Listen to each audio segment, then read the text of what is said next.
নির্দিষ্ট সময় পার হলেও শেষ হয়নি সুনামগঞ্জের হাওরের বড় ফসল রক্ষা বাঁধ নির্মাণ কাজ। নীতিমালা অনুযায়ী ২৮ ফেব্রুয়ারি কাজ শেষ করার কথা থাকলেও অধিকাংশ জায়গায় এখনও চলছে মাটি ফেলার কাজ। অনিয়ম, অব্যবস্থাপনা আর দুর্নীতিকে দুষছেন কৃষক নেতারা। দেরিতে বাঁধ নির্মাণ হলে বাঁধের স্থায়িত্ব নিয়েও প্রশ্ন তুলছেন তারা। সুনামগঞ্জ প্রতিনিধি বিন্দু তালুকদারের পাঠানো রিপোর্ট জানাচ্ছেন আবরার মাহি। চলতি মৌসুমে সুনামগঞ্জের ১২টি উপজেলার ৯৫টি হাওরে ২,২৩,৫১০ হেক্টর জমিতে চাষাবাদ হয়েছে। এসব জমির ফসল রক্ষায় ৭১৪টি প্রকল্প বাস্তবায়ন কমিটির মাধ্যমে ১৪৮ কোটি টাকা ব্যয় ৬০২ কিলোমিটার বাঁধ নির্মাণ ও মেরামত কাজ শুরু হয় গত ১৫ ডিসেম্বর। তবে বাঁধের কাজে ধীরগতি ও টেকসই না হওয়ার অভিযোগ কৃষকদের।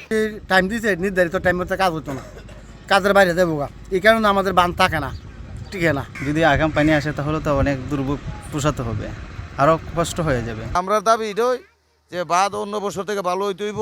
গেছে বছর এই বাঁধ দুর্বল করাতে আমরা হাওরের ক্ষতি হয়েছে, এলাকার ক্ষতি হয়েছে। সংশ্লিষ্ট দপ্তরের গাফিলতি ও ব্যাপক দুর্নীতির কথা জানান হাওর আন্দোলনের নেতারা। এই বছর প্রথমে ছিল ১৪৫ কোটি টাকা বরাদ্দ, এখন বাড়িয়ে ১৪৮ কোটি টাকা করা হয়েছে, কিন্তু পানি উন্নয়ন বোর্ডের তথ্য মতে আর হাওরের কাজের চিত্র মতে কোনোটাই মিলছে না। হাওরের যে কাজগুলো তারা করতেছে সেটা দৃশ্যমান, মানে দুর্নীতি দুর্বৃত্তায়ন আমাদের সামনে উপস্থাপিত হচ্ছে।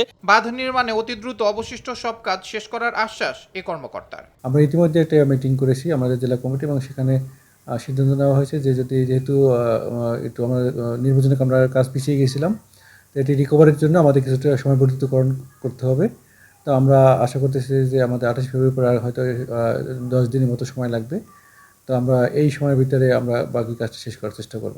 শুধু আশ্বাস নয়, হাওরের বড় ফসল রক্ষা বাঁধের কাজ দ্রুত শেষ হবে এমনটাই প্রত্যাশা কৃষক সহ সুনামগঞ্জবাসীর। আবরার মাহি, RTV।